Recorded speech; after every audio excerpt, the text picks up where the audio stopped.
Sociocracy is culture change, and in its essence, all tools are integrated to get you two things. One is that nobody can be ignored. The other is that we want to do things well and improve over time. Sociocracy is less hierarchical than your typical organization, but it is also more structured than many peer organizations. Small teams have authority to do things. We call them circles. Circles are well defined. They have a description of what they do, the aim, and they have all the power in that area, their domain. Also, we have clarity. Who's in that circle?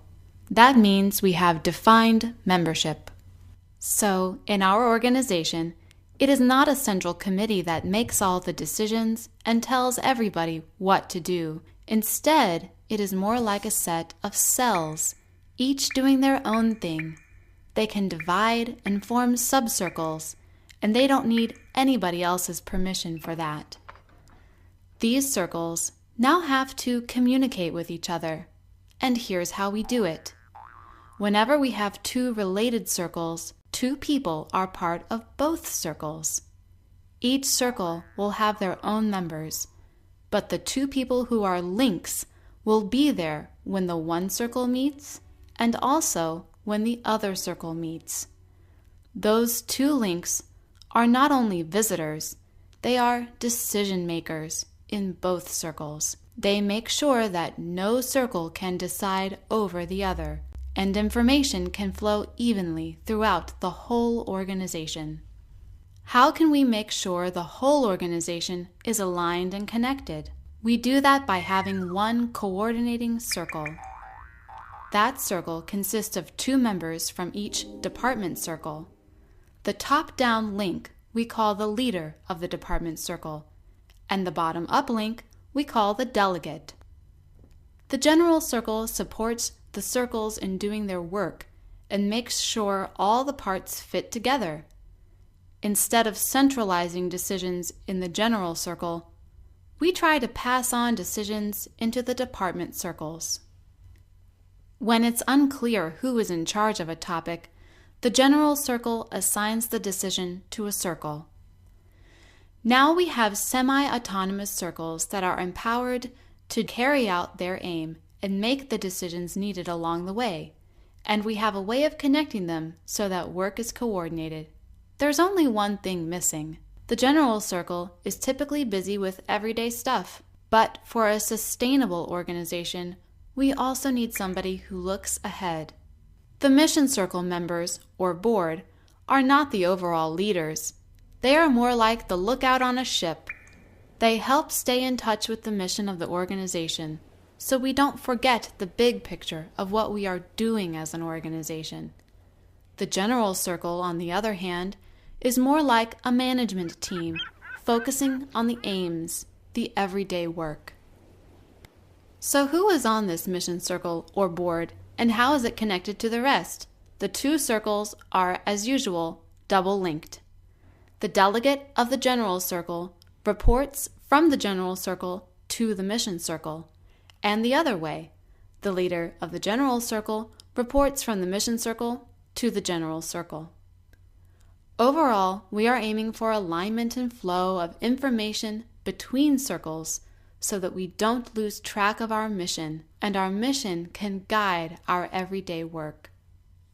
But how about the other people on the mission circle or board? Where did they come from? The idea is that the mission circle or board members bring outside perspectives, inspiration, and expertise into the mission circle. They can come from the outside or from within the organization, holding a certain perspective that they bring to the table as stakeholders who care about the organization. Overall, the organizational structure is very flexible. It can be tailored to specific needs because every circle can form as many subcircles as they want. It can also change over time. Every circle, in every position of the circle structure, will have an internal structure of roles. Here are the 4 basic roles. The secretary takes the minutes and makes sure all the documents of the circle are maintained and can be found. One circle member will be the facilitator. That's the role that makes sure that everybody can be heard in meetings and that the circle meetings are clear and productive. Each circle will also select a delegate that carries the voice of the circle into the parent circle, and from there into the entire organization. The circle leader or coordinator oversees the operations and makes sure everything gets done. Both the leader and the delegate, as you know, are part of the parent circle. As you can see here, not everybody has a circle role in that circle. We often compare roles to hats that we wear in a circle. And besides the circle roles, like leader, facilitator, delegate, and secretary, there are also operational roles. Those roles can be defined by the circle as needed to bundle some tasks into a role so one person can take care of them. You can see an example here. The role is defined, and then different people can fill that role, depending on what the circle decides, and one person can have several roles. Let's review and summarize what we've heard so far.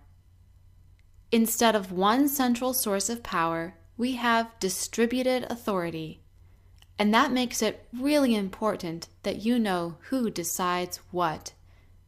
It is also important to be transparent and to have good flow of information so all the different efforts and circles and actions can be aligned and create synergy. One key feature of sociocracy are rounds. You can see here what a round is. It's that one person speaks after another. It's a simple way to make sure that everyone is heard, to practice inclusion in every moment. Rounds done well help create group magic, because when we speak one by one, we also listen better. Our meeting format supports equivalence and effectiveness too. We start every meeting with a check-in. That means we enter the meeting as human beings with our contexts, our stories, and whatever affects us in the moment. At the end of every meeting, we do an evaluation round where we hear how the meeting went for everyone and what we can learn to make the next meeting better. Both check-in and meeting evaluation happen in rounds because everybody's voice matters. During the admin phase, the facilitator will make sure that the circle, as such, is ready to work. We consent to the agenda of the meeting. And of course, there are the agenda items. Depending on what is needed, you will either report, or you will explore together, or you will make a decision together. So what is consent? It's a way to make a decision without voting, and also it's a bit different from consensus. Let's look at an example. So this is Eddie, and Eddie loves hanging out at the beach. He loves playing beach ball. He loves snorkeling, swimming. You get the idea. If he makes vacation plans, those are his first choices. Meet Frank. Frank is in Eddie's life, and they plan to go on a trip to relax. Eddie, of course, proposes going to the beach. Frank has a different idea. He wants to go to a museum. There's nothing wrong with proposing what we want, but the aim was to relax on the trip, and they don't seem to find a way to meet that need for both of them. So let's look at that. We all have our internal list of things that we prefer. With just one modification, we can improve our decision-making. We all have a preference, and for Eddie, that's the beach. But that's not all. There are also the things that we're okay with. They are not our first choice, but they work for us and don't interfere with what we are trying to do. In this case, to go on a relaxing trip together. We call this the range of tolerance. Some things are outside of our range of tolerance. For example, for Eddie, A shopping trip would be a deal breaker. It is not something he'd find relaxing for a trip. So if the aim is to plan a relaxing trip, shopping is not going to work for him. It's outside his range of tolerance. So how does that work with more than one person? Here is Frank again, and he has his own preferences, his own range of tolerance, and things he objects to. If Frank had his personal preference, he would hang out in museums all the time. Hiking works for him, but shopping and the beach don't work at all. So when Eddie suggests the beach, it's a deal breaker. Hiking sounds good to both of them, given that they do want to go on this trip. Museums are an option. Thinking about the range of tolerance instead of just thinking about what we want or prefer gives us many more options, more forward motion and connection. What does that mean for consent? Consent contains the personal preference and the range of tolerance. We will consent to anything in that area. What we object to is what we cannot work with. Objecting to a proposal is more specific than just not liking it. You might remember that every circle has an aim, a description of what they do. An objection means that you are concerned that the circle cannot achieve its aim if you carry out the proposal. All major decisions are made by consent. The process for that is always the same. First, we make sure that everyone knows what we're talking about. The group will gather questions in a round and then make sure to answer them. Then we will explore ideas. And again, we do that in a round so everybody can be heard.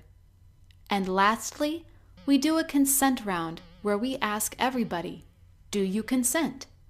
A decision is made when all objections have been integrated into the proposal and there is no more unresolved objection.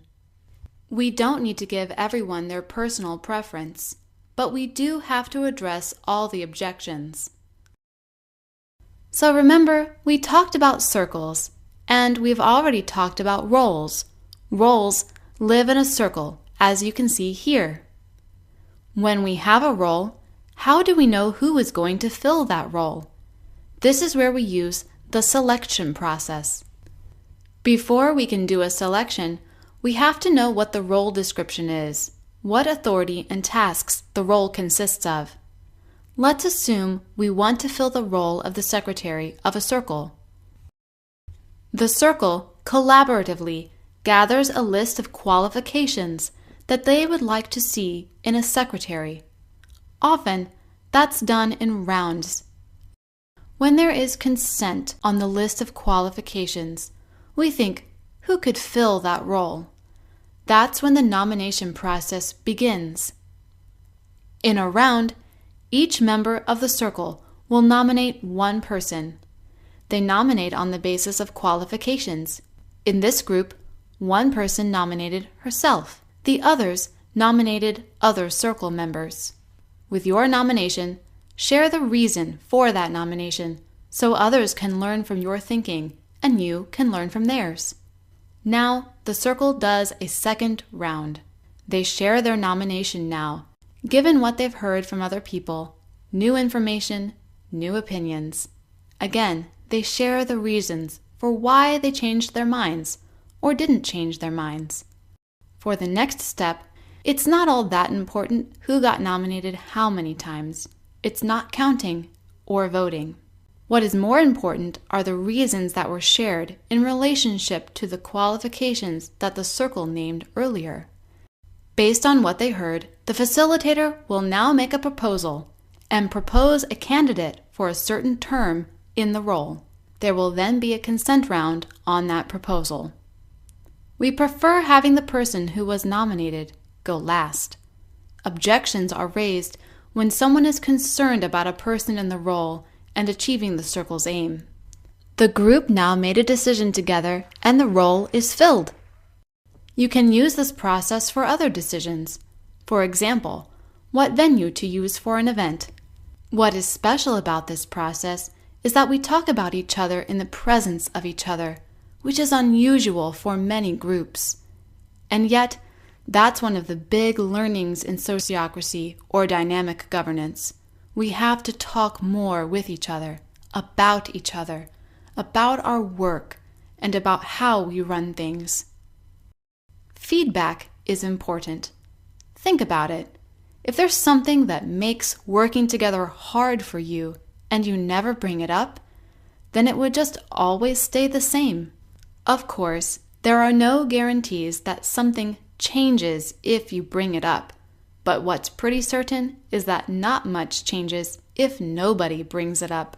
So, more feedback, more information will always be better than less feedback. And that's why gathering feedback is built into everything we do in dynamic governance or sociocracy.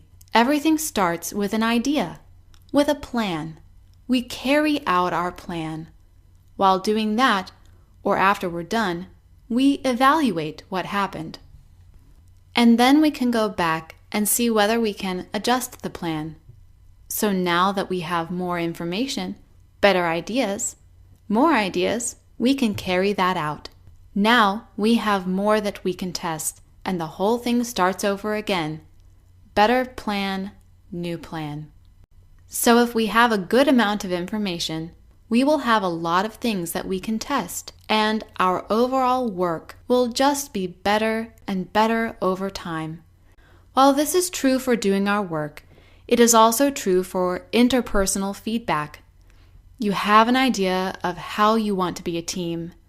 Then you carry it out, and then you tell each other about what it was like to work together. And now you have more care and consideration in whatever you do, and you do it again. Not only is your work getting better, but also the care for each other, that consideration, that only happens if we talk to each other and share how things are working for us. Every organization has a lot of potential there. If we talk to each other in a way that does not create positive change, then it's no good. We need to be able to talk to each other in a way that fosters connection. If you talk in a way that's not emotionally safe, if you blame people, if you use power structures to talk down on somebody, chances are it will not be heard. So that might help discharge energy, but it's not creating any positive change. What does create change is connection, understanding each other, listening to each other, being on eye level. That is what actually creates the positive loop that we are showing. It's not about performing and putting on a show for each other. It's also not about ranting. A circle meeting is not a self-help group. Your feelings are yours, and you take responsibility for them. We don't want to fall into factions. It's about strengthening the individuals while strengthening the group. It's not about putting one group over the other group.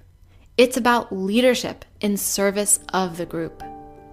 The essence of sociocracy, or dynamic governance, is looking for the win-win so that nobody's needs are ignored.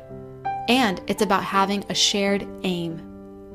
We can improve the world in many different places and create a movement that is strong enough to better meet the needs of all the people.